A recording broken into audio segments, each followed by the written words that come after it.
Boa noite mais uma vez. Boa noite. Aí sim. Quero convidar você para abrir a sua Bíblia lá no livro de Colossenses, capítulo 2. Colossenses, capítulo 2. Hoje nós vamos pensar sobre esse tema, Jesus Cristo acima de tradições ou filosofias. Jesus Cristo acima de tradições ou filosofias. Nós temos feito uma série de pregações nessa carta de Paulo aos Colossenses. Nós começamos no capítulo 1, obviamente, terminamos o capítulo, agora estamos no capítulo 2, e assim vamos seguir até o capítulo 4. Hoje nós vamos ver todo o capítulo 2, apesar de fazermos a leitura inicial até o verso 8. Então diz assim a palavra do Senhor, também está aí projetado, você pode acompanhar. Quero que vocês saibam quanto estou lutando por vocês, pelos que estão em Laodiceia e por todos os que ainda não me conhecem pessoalmente. Esforço-me para que eles sejam fortalecidos em seu coração, estejam unidos em amor e alcancem toda a riqueza do pleno entendimento, a fim de conhecerem plenamente o mistério de Deus, a saber, Cristo. Nele estão escondidos todos os tesouros da sabedoria e do conhecimento. Eu digo isso para que ninguém os engane com argumentos que só pareçam convincentes. Porque, embora estejam fisicamente longe de vocês, em espírito estou presente e me alegro em ver como estão vivendo em ordem e como está firme a fé que vocês têm em Cristo. Portanto, assim como vocês receberam Cristo Jesus, o Senhor, continuem a viver nele, enraizados e edificados nele, firmados na fé como foram ensinados, transbordando de gratidão. Tenham cuidado para que ninguém os escravize a filosofias vãs e enganosas, que se fundamentam nas tradições humanas e nos princípios elementares desse mundo e não em Cristo. Vamos orar? Pai, obrigado pela Tua palavra, Deus, nós pedimos ao Senhor, Deus, que o Senhor venha de encontro com os nossos corações nessa hora, que a Tua palavra, ó Pai, seja algo entendível para nós, ó Pai, e que Teu Espírito Santo então me use como Teu instrumento, para que assim o Senhor venha falar conosco, ó Pai. É a oração que fazemos a Ti, em nome de Jesus, amém. Meus irmãos, nós começamos a meditar nesse texto de Colossenses já há 2 semanas, e algo interessante que é preciso ter em mente aqui, é por que Paulo está escrevendo essa carta. E eu quero ilustrar aqui de uma forma para ficar bastante clara para nós. Imagine um jovem que cresceu na igreja, aprendeu tudo sobre Deus, sobre a Bíblia e sobre o Evangelho, é alguém que está completamente firme na fé, mas esse jovem vai para a universidade.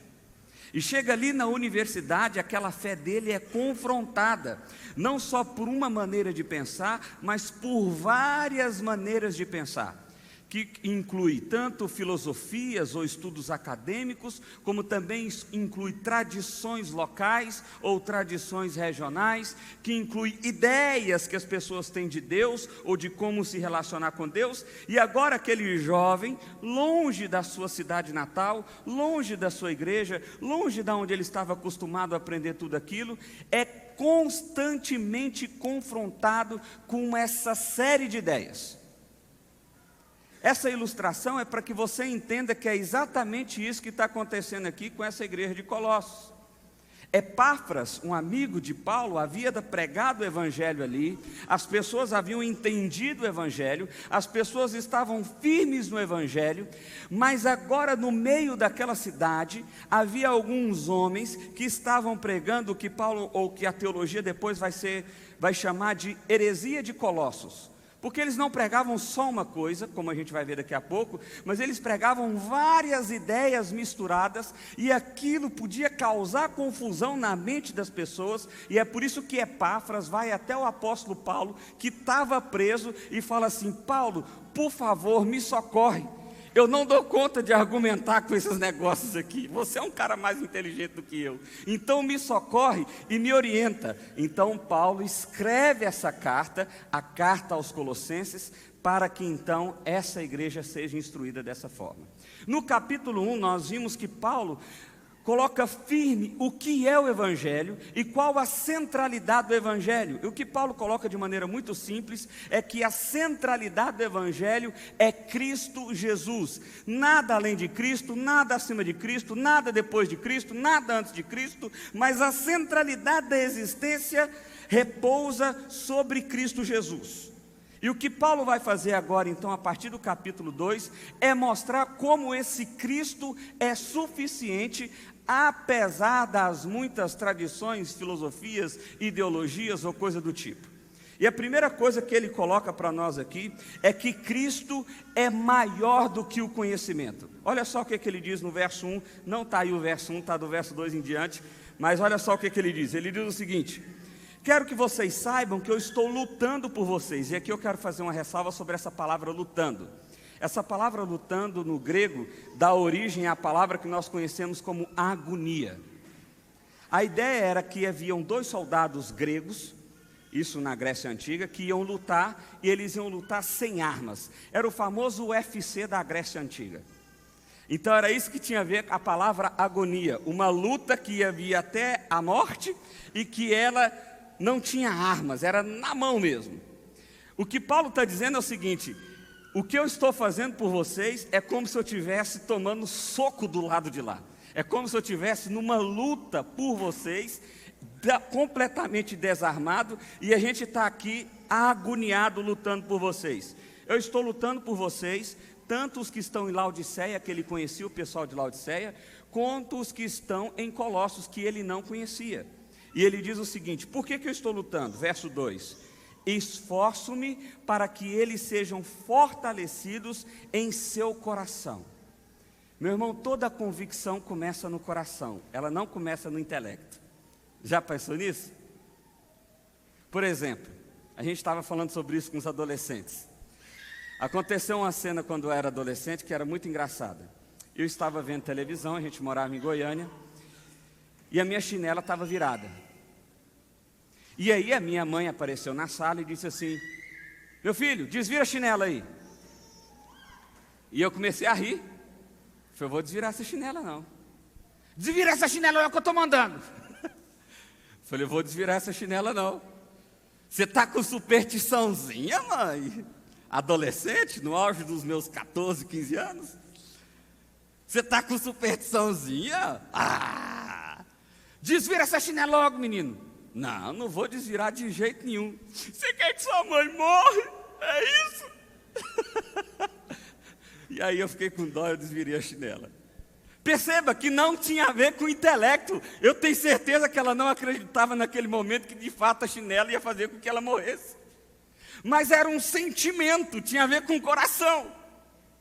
O que Paulo está dizendo assim, eu estou me esforçando por vocês, porque eu quero que vocês sejam fortalecidos em seus corações, para estarem unidos no amor e alcance toda a riqueza do pleno conhecimento, porque quando vocês estiverem fortalecidos em seu coração, quando vocês tiverem convicção, e se você for na Almeida atualizada, ele vai usar exatamente essa palavra, quando você tiver convicção do entendimento, tiver sentimento sobre isso, então você vai poder ter pleno conhecimento. E que conhecimento é esse? Do mistério de Deus. E qual é o mistério de Deus?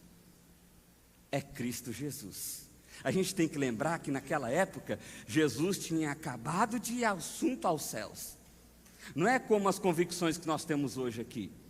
Jesus era o grande mistério de Deus do Antigo Testamento. Como é que as pessoas do Antigo Testamento foram salvas? Se a salvação é pela graça e mediante o Messias prometido. O Messias não veio. No Antigo Testamento não veio. Moisés, Isaías, Abraão, Isaac, Jacó. Como é que essa galera foi salva? O grande mistério é, elas foram salvas por causa da obra redentiva de Cristo Jesus, que apesar de não ter acontecido no tempo deles, já tinha acontecido na eternidade, porque aquilo que Deus determina, acontece. Então, esse é o grande mistério de Deus, Cristo Jesus. Cristo Jesus. Nele, verso 3, estão escondidos todos os tesouros da sabedoria e do conhecimento. Nele, se você quer conhecer a Deus, meu irmão, você precisa conhecer a Cristo. Mas normalmente a gente não faz isso. Se a gente quer conhecer a Deus, normalmente a gente vai em bons livros, ou em bons autores, ou em igrejas, ou ouve pastores. E na verdade o que você precisa discernir aqui, não é que livros são ruins, pastores são ruins, igrejas são ruins, ou coisa do tipo, não. Mas se existe um pastor que prega algo que não seja Cristo, você não precisa ouvir ele. Se existe um livro que fala algo que não seja Cristo a centralidade daquilo, isso não faz sentido. Porque Cristo é que é o pleno conhecimento, Ele é que é o tesouro da sabedoria de Deus. Por isso que sempre devemos ir a Cristo. E por que Paulo está falando isso? Ele diz assim em verso 4, eu digo isso para que ninguém os engane com argumentos que só parecem convincentes, porque esses argumentos são convincentes, meu irmão. Voltando ao exemplo do jovem na universidade, que está entrando agora, ele vai se deparar com perguntas ali, talvez, que ele ainda não tinha pensado naquilo. E existem alguns argumentos que eles parecem bons. E aquilo começa a gerar uma dúvida, primeiro no coração, primeiro no sentimento. Será que tudo que eu acreditei na vida está errado? Imaginando um jovem que cresceu na igreja. E aquilo começa então a despertar ele para o intelecto. Peraí, eu preciso entender se isso faz sentido, se isso tem lógica. Mas a verdade é que toda vez que nós buscamos entender a Deus num caminho que não seja Cristo, Ele nunca vai ser entendido por nós. É isso que precisa ficar claro. Porque Cristo é a revelação de Deus. Como diz Hebreus capítulo 1, Ele é o esplendor da glória de Deus. Ele é o próprio Deus. Ele é o reflexo exato de quem Deus é. A imagem exata de quem Deus é. De forma que se eu não olho para Cristo, se eu não vejo Cristo, se a minha relação com Deus não passa por Cristo, eu não conheço a Deus. Eu não conheço a Deus. Mas Paulo continua, e aí nós vamos para o ponto mais interessante desse texto. Não se preocupe, são 5 pontos, então nós vamos devagarzinho. Olha só, verso 6. Infelizmente não coube tudo aí, porque o segundo ponto vai do verso 6 ao 13. Verso 6 ele diz assim, olha só. Portanto, assim como vocês receberam a Cristo Jesus, ou seja, uma vez que o conhecimento de Deus só dá através de Cristo, e vocês já receberam a Cristo, vocês já entenderam quem Cristo é, o Senhor, continuem a viver nele. Para de caçar chifre em cabeça de égua. É mais ou menos isso que Paulo está dizendo aqui. Você está tentando inventar, e aí, meu irmão, deixa eu dizer uma coisa aqui, porque ao longo da história da igreja, a história do cristianismo, muitos já inventaram chifre em cabeça de égua, muitos, e assim nasceu diversas teologias. Por exemplo, a teologia da prosperidade, onde é ensinado que toda pessoa que investe no reino de Deus, financeiramente, Deus vai abençoar por 10, por 100, por 1000. Eu fico pensando, esse pessoal não leu a história do apóstolo Paulo não, né? Porque o apóstolo Paulo era rico, tinha poder, tinha autoridade, mandava prender, mandava soltar. Deus chamou ele e falou assim, Jesus, vou mostrar para você como importa sofrer pelo meu nome. Paulo passou a ser açoitado, passar fome, ser abandonado, ser preso. O que Paulo fez de errado? Por que ele não foi próspero?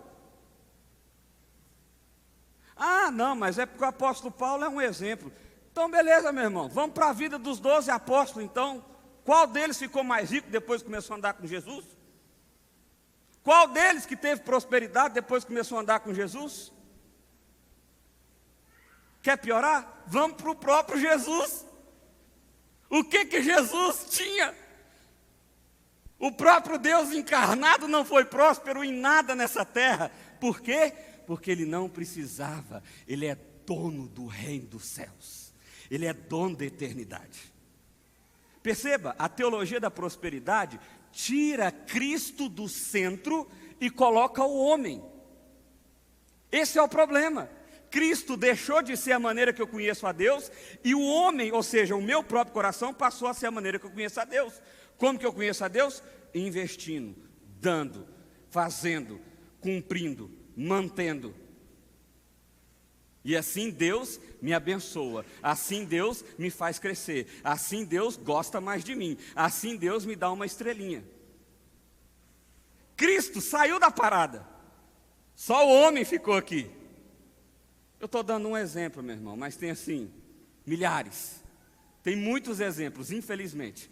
Por isso, o Evangelho de Deus só é Evangelho de Deus se tiver Cristo. Sem Cristo, não tem Evangelho. Então, Paulo está sendo lógico, ele está dizendo o seguinte: gente, vocês já não conheceram a Jesus? Vocês já não conheceram a mensagem de Cristo? Então é simples, continuem vivendo nele. Pronto. É só não caçar chifre em cabeça de égua.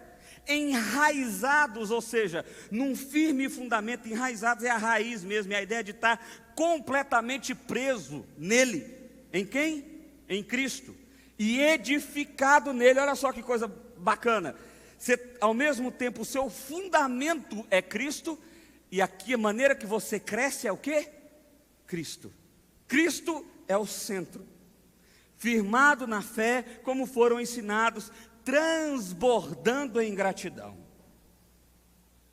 Paulo está dizendo, é simples, é só viver Cristo. Aí o verso 8, ele começa a falar dos problemas que tinham ali, olha só.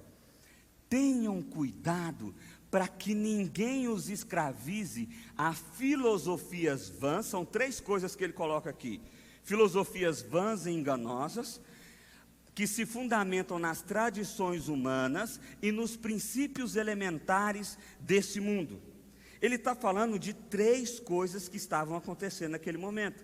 Olha só, filosofias vãs significava a natureza filosófica daquela heresia. E a natureza filosófica daquela heresia era duas, chamada gnosticismo e docentismo. Deixa eu explicar esses nomes para vocês. Gnosticismo era uma ideia que tinha, neoplatonista, que diz o seguinte: o espírito é bom e a carne é ruim. O espírito é bom e a matéria é ruim. Por causa disso, eles diziam que Jesus não tinha encarnado de verdade, que era apenas um espírito vagando no meio do povo. E essa doutrina, ou essa forma de pensar, chama docentismo. Então, o que eles estavam querendo dizer é o seguinte: olha, vocês não precisam se preocupar com o pecado de vocês, com o que a carne faz, com o que essa matéria faz, porque isso aqui não presta mesmo não. O que vocês têm que buscar? Conhecimento. Gnosis, por isso gnosticismo, conhecimento, porque é o conhecimento que faz você chegar até Deus. É isso que eles estavam ensinando. Qual conhecimento? Tudo. Segunda coisa que Paulo está advertindo: as tradições humanas. As tradições humanas tinham a ver com o tradicionalismo do rito judaico. Então, alguns deles queriam fazer com que o pessoal de Colossos voltasse a viver alguns ritos que se fazia no Antigo Testamento, alguns ritos que faziam parte da cultura judaica, lembrando que o povo de Colossos não era judeu. E por último, princípios elementares desse mundo representa uma misticidade, não sei nem se essa palavra existe, misticismo, perdão, o misticismo pagão. Eles acreditavam naquela questão do Capitão América. Alguém lembra do Capitão América? Lembra? Fogo, terra, água, sei lá o quê. Capitão América, lembra disso? Eles acreditavam, Capitão Planeta, que onde é que eu estou a América aqui, meu Deus do céu? Capitão Planeta. Capitão Planeta. É que eu sou mais moderno, o negócio é... Planeta é muito antigo. Eu tive que ver no YouTube para falar isso aqui. Brincadeira. Então, olha só. O pessoal acreditava que existiam seres angelicais que eram os fundamentos ou os rudimentos desse mundo, que representavam os elementos desse mundo: fogo, terra, ar e água. Acho que é isso, 4. Então, olha só que loucura. O que eles estavam ouvindo lá? Eles estavam ouvindo sobre filosofia neoplatonista, eles estavam ouvindo sobre tradicionalismo cultural, e eles estavam ouvindo sobre misticismo pagão. Deixa eu te perguntar uma coisa: nós estamos num contexto diferente desse? Nós não ouvimos absurdos assim? Nós não somos bombardeados o tempo todo com uma nova filosofia, uma nova ideologia, um tradicionalismo cultural.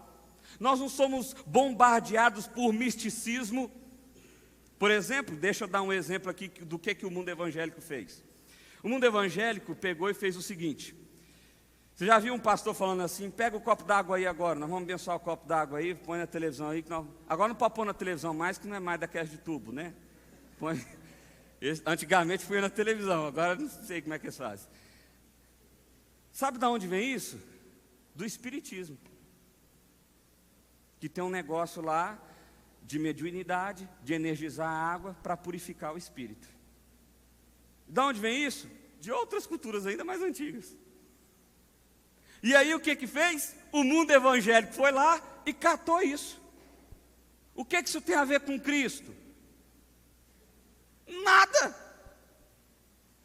Quando você viu alguma coisa parecida com isso no Novo Testamento ou em qualquer lugar da Bíblia? Lugar nenhum. Mas aí você pode dizer assim, mas pastor, eu tenho um primo, ele fez isso, 3 horas da manhã, pegou o copo d'água lá, tomou, pá, sarou na hora. E aí, o que você explica? Pode ter sido placebo, pode ter sido loucura, pode ter sido Deus mesmo e pode ter sido capeta. Agora, uma coisa eu sei, isso não tem nada a ver com o Evangelho. Isso não tem nada a ver com o Evangelho. Percebe, meu irmão? Nós estamos no mesmo mundo, na mesma cultura, com os mesmos problemas daquela igreja. E aí o texto continua, olha só.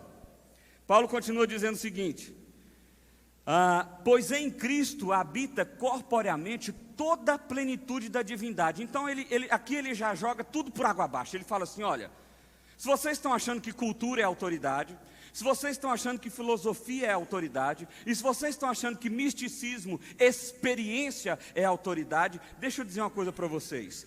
Em Cristo habita corporealmente, porque ele já estava combatendo o docentismo, que dizia que Cristo não tinha corpo. Em Cristo habita corporealmente toda a plenitude divina. Ele é Deus. Ele é Deus. E como se não bastasse, Paulo continua: e por estarem nele, que é o cabeça de todo poder e autoridade. A ideia de poder e autoridade aqui é mundo espiritual. Se vocês estão nele, ele é quem manda em todo o mundo espiritual. Vocês recebem a plenitude, vocês são aperfeiçoados, vocês crescem nele. Ele está dizendo a mesma coisa que ele disse no verso 8, de maneira que nós precisamos ser edificados em Cristo. Nele também vocês foram circuncidados. Aqui ele já está combatendo a questão cultural judaica. Nele vocês foram circuncidados, não com uma circuncisão feita por mãos humanas. Deixa eu contar uma curiosidade para você. Antigamente os fariseus, há um documento que diz que eles que faziam a circuncisão ao 8º dia. Como eles faziam isso?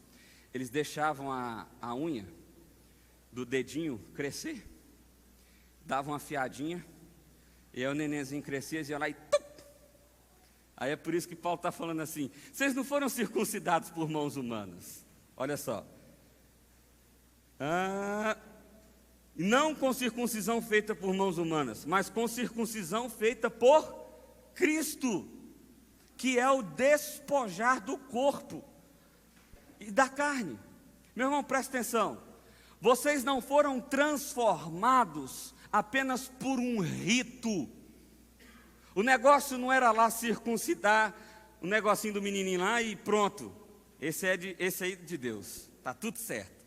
Esse aí cumpriu o rito, bateu a regrinha, cumpriu a tabela, é de Deus. Não, Paulo está falando, a circuncisão de vocês foi mais profunda. A circuncisão de vocês foi feita por Cristo no coração. Vocês foram transformados, separados e marcados pelo próprio Cristo. Não tem a ver com apenas ritos. E aí você pode me perguntar, pastor, então por que a gente batiza? Batismo não é um rito? É verdade, mas o batismo não é um rito da pessoa. O batismo é o sinal visível do amor de Deus para com a sua igreja. E nós testemunhamos isso através de pessoas. Por isso que nós batizamos crianças, por exemplo. Não tem a ver com a escolha do indivíduo. mas é um sinal de Deus com a sua igreja. Entendeu? É a maneira que Deus fez para a gente visualizar o amor dele. Batismo salva? Não. Alguma vez já salvou? Não. Alguma vez vai salvar? Não. Morri sem batizar, estava frequentando a igreja 2 anos. Eita, passou perto, hein? Mais um pouquinho, rapaz, esse cara chegava lá. Que azar. Não, meu irmão, porque a circuncisão, o rito real, aquilo que traz verdadeira transformação, é aquilo que Cristo faz, e não aquilo que o rito faz, seja antigamente, ou seja no dia de hoje. Eles são símbolos que servem a nós para visualizar o amor de Deus. Olha só, que é despojar do corpo da carne. Isso aconteceu, olha quando que isso aconteceu. Quando vocês foram sepultados com ele no batismo, e com ele foram ressuscitados mediante a fé no poder de Deus. Que batismo que ele está dizendo aqui? O do próprio Jesus, quando ele faz instaurar esse símbolo lá com João Batista. Não é o meu batismo, é o de Jesus. Quando vocês estavam mortos, verso 13, aí no verso 13 ele quer deixar o evangelho bem claro para nós. Ele diz assim: quando vocês estavam mortos em pecados e na incircuncisão da sua carne, ou seja, vocês não tinham cumprido ritos nenhum, vocês não frequentavam a igreja, vocês não conheciam Jesus e vocês eram do mundão, vocês eram doideira. Olha o que Deus fez. Deus os vivificou em Cristo. O que causou transformação em vocês não foi o que você escolheu para si mesmo, mas foi o fato do próprio Espírito de Deus ter invadido o seu coração e ter transformado a sua disposição.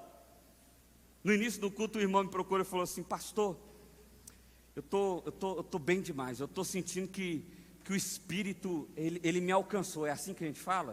Eu falei: é assim mesmo. Eu estou sentindo que o Espírito me alcançou. É isso mesmo.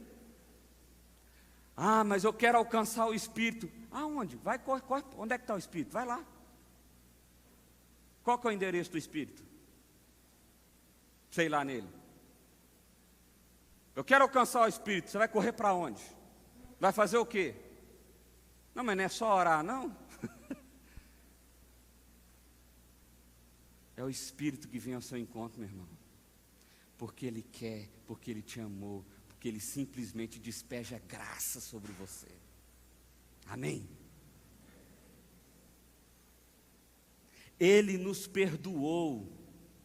Você não se tornou digno de perdão. Foi Ele que intencionalmente, de maneira voluntária, te perdoou de todas as tuas transgressões. Ele cancelou a escrita da dívida. Sabe o que é essa expressão, a escrita da dívida? É uma referência aos 10 mandamentos. Porque quando você olha os 10 mandamentos servem para que a gente possa perceber o quanto nós somos pecadores.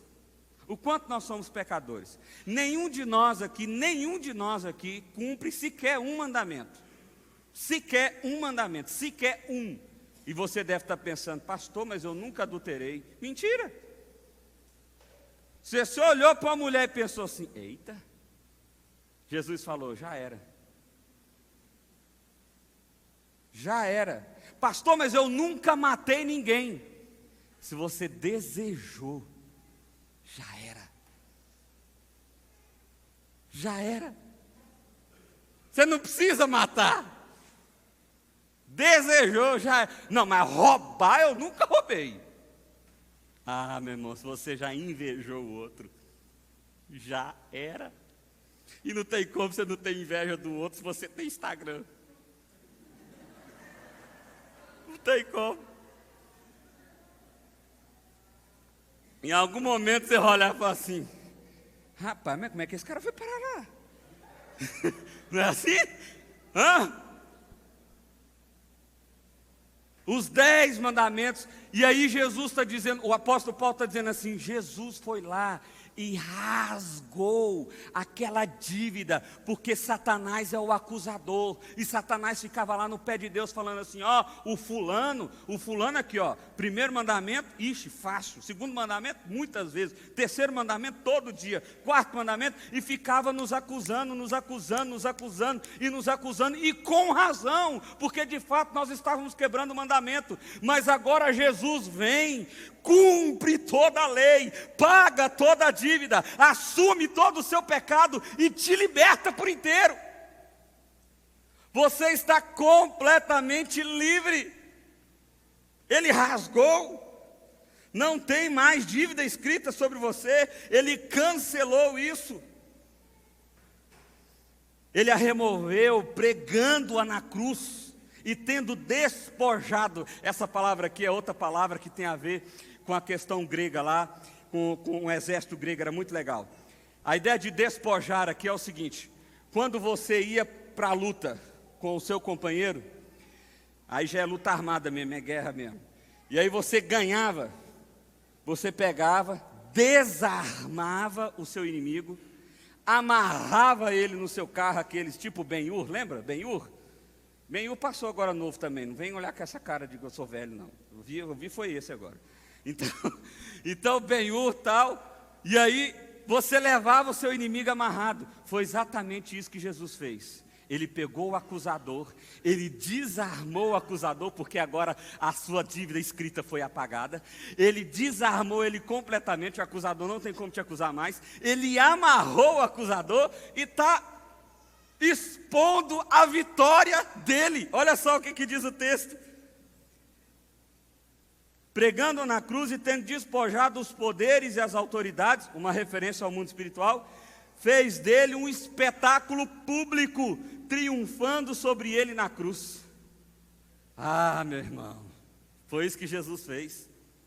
Jesus te fez completamente livre do acusador, do inimigo. Ele não tem mais como te acusar de nada. Pastor, mas eu peco tanto. Eu sei, eu também.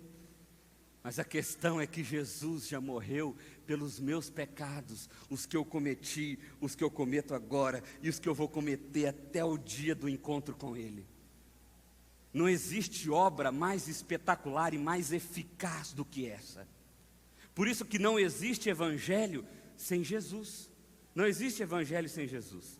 Deixa eu ler essa frase de Spurgeon aqui, que Spurgeon foi um cara importante na história, é bom sempre citar ele. Olha só: apegue-se a Cristo amado, não vá além do que Ele te guiar, e não se desvie dele, nem para a mão direita, nem para a esquerda. Nele estão contidas todas as riquezas da graça e todos os tesouros do conhecimento.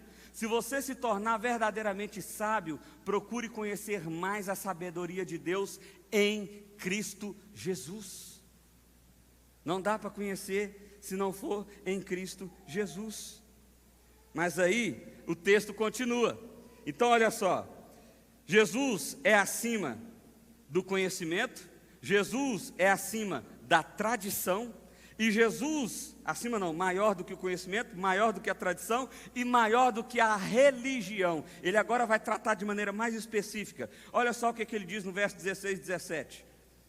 Portanto, não permitam que ninguém os julgue pelo que vocês comem ou bebem, ou com relação a alguma festividade religiosa, ou a celebração de luas novas e dos dias de sábado. Essas coisas são sombra do que haveria de vir, a realidade, porém, encontra-se em Cristo. Meu irmão, deixa eu explicar isso aqui para você, para ficar claro. A primeira coisa era a tradição, era um problema. O povo estava falando, olha, se deixar a chinela virada aí, vai dar zebra. Desvira a chinela, não passa debaixo da escada, ó, o gato preto corre, sei lá. E nós acreditamos nisso, né? Bobagem.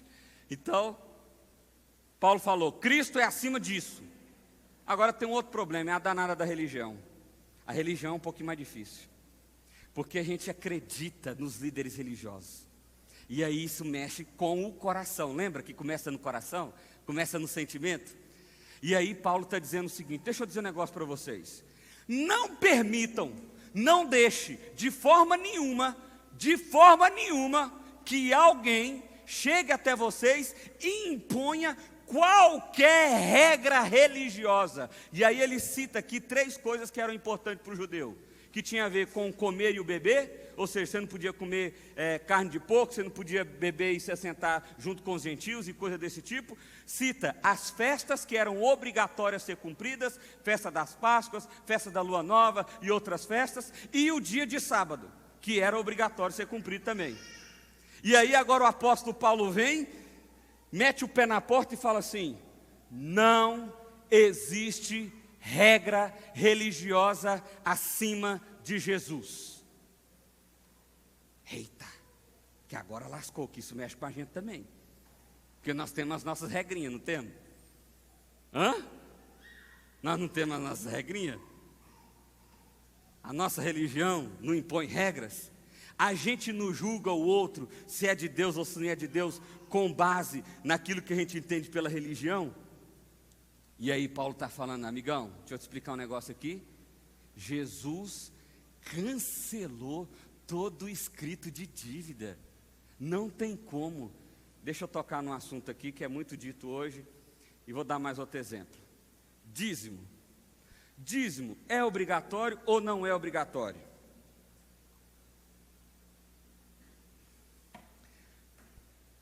Se Jesus morreu na cruz e cumpriu toda a lei, tem como ele ser obrigatório?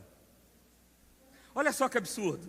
A gente fala assim: se eu não for dizimista, Satanás vai entrar na minha casa. Uai, cara, então o que Jesus fez foi muito pouco aí. Você está doido aí? Quer dizer então que Jesus morre na cruz, vence os principados e as potestades, cancela a sua dívida, e se você der uma ratinha, se você falhar um pouquinho, Satanás vai entrar na sua vida, porque Jesus não resolveu nada para você. Ou seja, o que você faz determina o seu futuro mais do que aquilo que Jesus faz. Ah, pastor, então eu não preciso cumprir mais nada. Presta atenção na palavra que eu usei. Precisa. Não, você não precisa cumprir mais nada. Você não precisa cumprir mais nada. Uma vez que você entende o que Cristo fez por você, você faz de bom grado, de gratidão, com amor. Não é por precisar, não é por obrigação, não é por regra religiosa. Nós aqui de manhã tivemos um evento aqui, atendemos a comunidade. Nossa, foi extraordinário. Nós fizemos isso porque precisamos? Não. Não. Acontece que Jesus me deu tudo. Ele me deu tudo. Quem sou eu se não puder repartir com aqueles que estão à minha volta? Com serviço, com dinheiro, com carinho, com amor, com abraço, seja lá com o que você puder fazer. Não tem a ver mais com precisar. Não é medo de capeta, não é medo de Satanás, não é medo de perder a salvação, não é medo de nada disso, meu irmão. Jesus apagou todo escrito de dívida. O que motiva agora o meu coração é gratidão. É gratidão. É gratidão. E eu estou percebendo pelo semblante de vocês que como a religião é perigosa. Porque tem uns olhando assim: rapaz, será? Não, mas aí também não, aí também já é muita coisa. Meu irmão, Jesus fez tudo. Ele não fez muita coisa. Ele não fez mais ou menos. Ele não deixou nada para você completar, porque você não ia dar conta. Ele fez tudo. Tudo. Tudo. É por isso que eu pus essa frase do Michael Horton. Olha só o que ele diz. Todas as religiões, incluindo o cristianismo sem Cristo, que não é cristianismo de jeito nenhum, nós demos alguns exemplos aqui, agora há pouco, pressupõe alguma forma de redenção por esforço próprio. Ou seja, toda religião do mundo você tem que fazer algo para ganhar salvação. É sempre surpreendente e irracional e até mesmo ofensivo para os seres humanos ouvir que a salvação não depende da decisão ou do esforço humano, mas de Deus que mostra misericórdia. Você vira para alguém e diz assim: olha, deixa eu dizer uma coisa para você. Sabe por que você é salvo? Porque Deus te amou apesar de quem você é. Porque Deus te amou, porque você não tem mérito nenhum para conquistar nada nele. É por isso que chama graça. É algo que vai sem cobrar nada de volta. Aí Michael Rotto está dizendo assim, sabe como que a gente se sente quando a gente ouve esse tipo de discurso? Não. Eu já ouvi isso várias vezes, vê se você já ouviu isso. Pastor, mas aí então é fácil demais, ué. Vai, desse jeito aí, tá doido, tem que fazer nada então? Não. Então eu vou cair no mundão, ué. Mete a cara, meu irmão. Vai com tudo. Isso significa que você não compreendeu nada do Evangelho. Não é troca, eu sei, nós estamos acostumados com esse tipo de relacionamento, onde você dá alguma coisa e recebe de volta. Até casamento a gente faz isso. Não é assim? Você chega lá, a mulher está com dor de cabeça. Fica emburrado. Os homens, pelo menos, eu imagino que é assim, né? Emburrado e tal. O que foi? Nada não! Deixa em paz aqui. É assim, meu irmão. Até no casamento a gente está acostumado com esse tipo de relacionamento, onde a gente dá alguma coisa para receber de volta. Aí quando vem alguém, aliás, o Evangelho, ou melhor, o próprio Deus, e diz assim, eu te amo, toma, é seu, salvação, graça, pura graça, totalmente de graça. Aí você fica assim, mas eu posso pegar? Depois não vai vir a conta não, né? Esse trem já vai vir com papo de Disney, quer ver? É graça, é graça, isso é o Evangelho, é a graça. Paulo diz assim, essas coisas, esses ritos, essas obrigações que tinham no Antigo Testamento, elas serviam de sombra. Deixa eu explicar para você com um exemplo que eu vi o Augusto Nicodemos contando e achei muito legal. Imagine aqui que o Otoniel está atrás de mim aqui. Eu não estou vendo ele. Imagine que o Otoniel está atrás de mim aqui. E aí o Otoniel vai se aproximando, e aí eu vejo uma sombra aqui do meu lado. Eu ainda não sei discernir quem é ele, mas eu sei discernir que tem uma pessoa aqui. A minha visão periférica aqui consegue enxergar, tem alguém aqui, tem uma sombra aqui, tem uma pessoa aqui, eu não sei quem é. O que Paulo está dizendo é o seguinte, os ritos do Antigo Testamento eram essa sombra. Aí o Otoniel vem para a minha frente e fica diante de mim. Eu vou olhar para a sombra? Não, eu vou olhar para ele, eu estou vendo ele. É justamente isso que aconteceu quando Jesus vem encarnado e morre na cruz e ressuscita ao terceiro dia. Ele deixou de ser aquela sombra que apontava para a obra dele, que apontava para aquilo que ele ia fazer em todo o Antigo Testamento, e ele passou a se tornar visível, de forma que eu não preciso mais olhar para a sombra para eu saber quem é aquela pessoa, eu olho diretamente para ele. Por isso que eu não estou mais preso em rito nenhum. Olha que beleza, meu irmão. Pastor, então não precisa vir domingo na igreja? Não precisa. Não tem necessidade nenhuma. Pra você ser salvo? Não, zero. Pastor, então agora eu posso tocar o terror? Fica à vontade, meu irmão. Manda ver. Agora, se o seu coração foi imergido no Evangelho, tomado pelo Evangelho, você vai fazer como o apóstolo Paulo faz, já no início, no capítulo 2, eu estou lutando por vocês, eu estou sofrendo em agonia por vocês, eu estou me esforçando por vocês, porque eu quero que vocês se fortaleçam nele, eu quero que vocês vivam ele, eu quero que vocês experimentem a totalidade daquilo que Cristo fez. Isso é o Evangelho, é uma motivação gratuita. Meu irmão, eu sei, talvez você já está ferido com a igreja, você já foi cobrado muitas vezes, as pessoas te venderam o Evangelho, talvez você tenha até comprado um terreno no céu. Deixa eu te falar, essa escritura não vale não. Você vai chegar lá e vai falar assim, não, foi o pastor fulano que vendeu. Aí o cara vai falar assim, então, funciona assim não. Já ouviu falar de Jesus? Nas cantatas de Natal eu lembro de falar esse nome mesmo. Então, dependia era dele. E parece que ele não conhece você, então, Deus lembra. Você pode entrar no elevador ali que vai dar certo para você. E onde é que vai parar? Não, é só desce, preocupa não, que é só desce. Relaxa. Relaxa, você vai chegar onde você tem que chegar. É graça, meu irmão, é graça. E me espanta, a mim também me espanta, como que às vezes a gente rejeita a graça. Como às vezes a gente precisa desenhar para ficar muito claro, eu resolvi trazer esse desenho aí, olha só. Não religião, ou seja, eu não acredito em Deus, não acredito em Cristo, não acredito em ninguém. Eu vivo como eu quero, não é assim?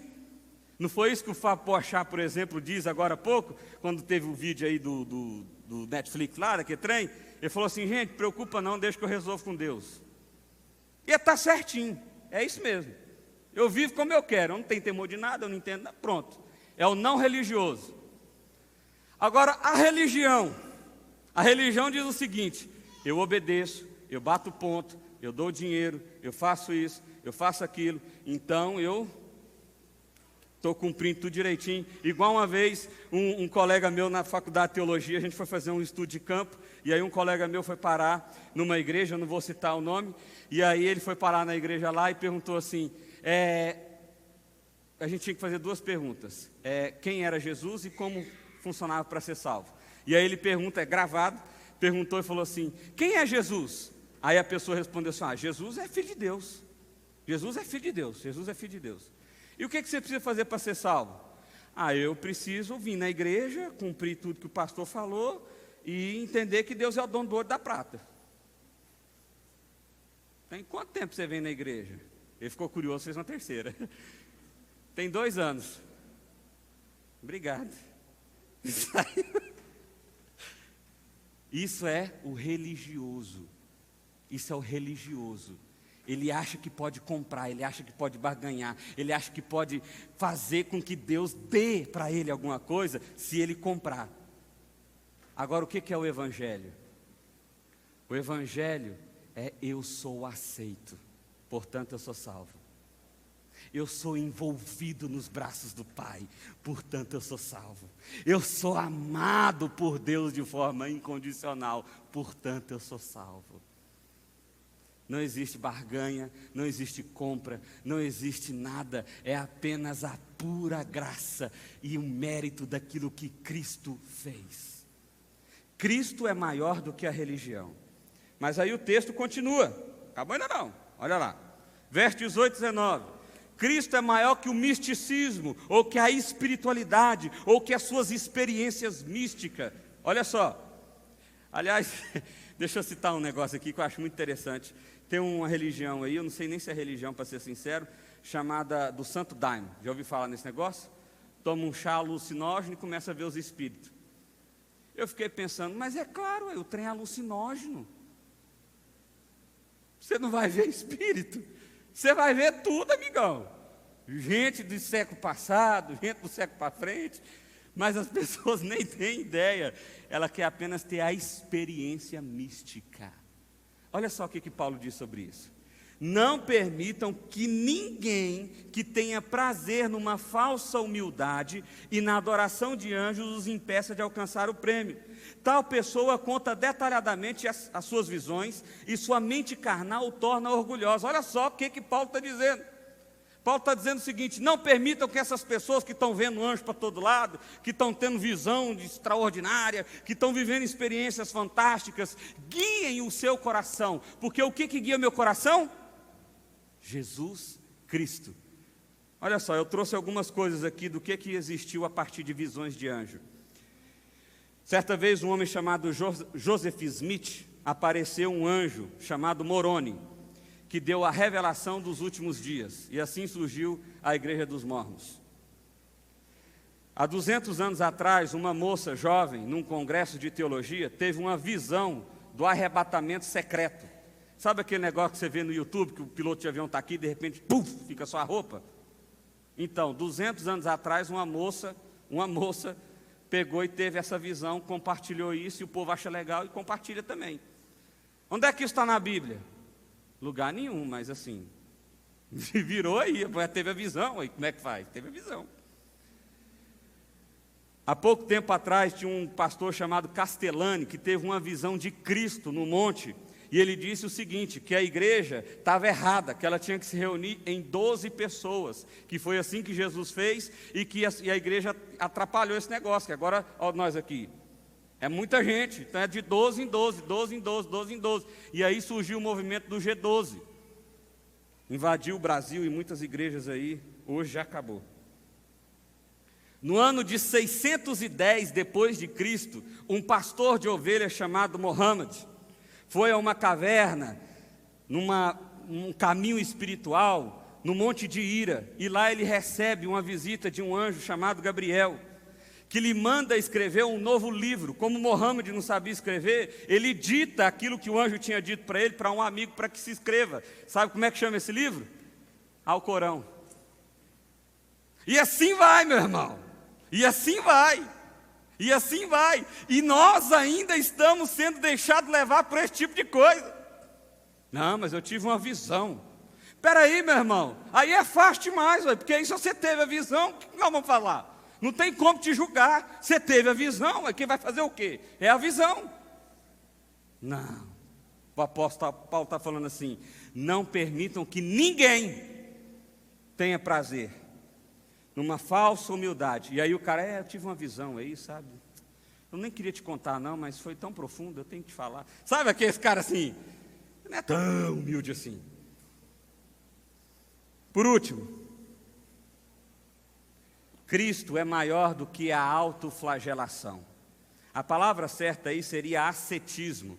Ascetismo é quando a pessoa deixa de comer, de beber, de vestir. Não vou comer mais chocolate para Deus gostar de mim. Eu não vou beber mais Coca-Cola porque eu preciso ficar mais santo. Eu não vou, sabe, esses trem assim, você se autoflagela, você traz sofrimento. Antigamente os monges, você já deve ter visto em filme, eles tinham um chicotinho assim, eles ficavam batendo neles assim, para ficar a santidade. E a gente fica fazendo isso. Não vou ver televisão não, porque televisão é do capeta, então assim, eu sou santo, eu vou viver só santo agora e tal. Não, você está entendendo? E você está achando que isso te aproxima de Deus. Olha o que Paulo está dizendo. Já que vocês morreram com Cristo para os princípios elementares desse mundo, por que é que vocês então, como se ainda pertencessem a Ele, se submetem às regras? Não manuseie, não prove, não toque. Todas essas coisas estão destinadas a perecer pelo uso. Elas vão acabar, elas mudam, as regras mudam, a maneira de viver muda, a cultura muda. Você já pensou nisso? Há 500 anos atrás, virar a chinela não era matava a mãe. Não tinha nem chinela naquela época. As coisas vão mudando e nós vamos acreditando como se fossem verdades. Essas regras têm de fato a aparência de sabedoria. Eu vou ficar aqui um mês sem comer porque, sabe, eu quero ser mais santo. Você até parece que você é mais santo mesmo. Mas olha só o que Paulo diz. Com a sua pretensa religiosidade, falsa humildade e severidade do corpo, mas não tem valor algum para refrear os impulsos da carne. Sabe o que isso significa? Isso não muda a intenção do seu coração. E se você já fez isso, você sabe do que eu estou falando. Teve um pastor americano que criou o chamado namoro corte. Há uns 60 anos atrás, ele teve uma visão... E aí o anjo falou para ele que o seguinte, namoro, não pode pegar na mão, não pode fazer nada, tal, está tudo certo. Há uns 4 anos atrás, esse pastor disse que não acredita mais em Deus, pediu desculpa de tudo que ele fazia, e hoje ele está caminhando com a comunidade LGBT.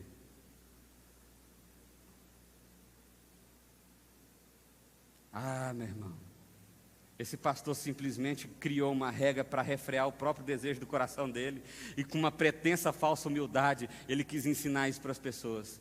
E o pior, tem gente comprando. Tem gente comprando. Para finalizar, para conhecer a Deus é preciso conhecer a Cristo. Você pode ler um bom livro? Claro, Cristo é a referência.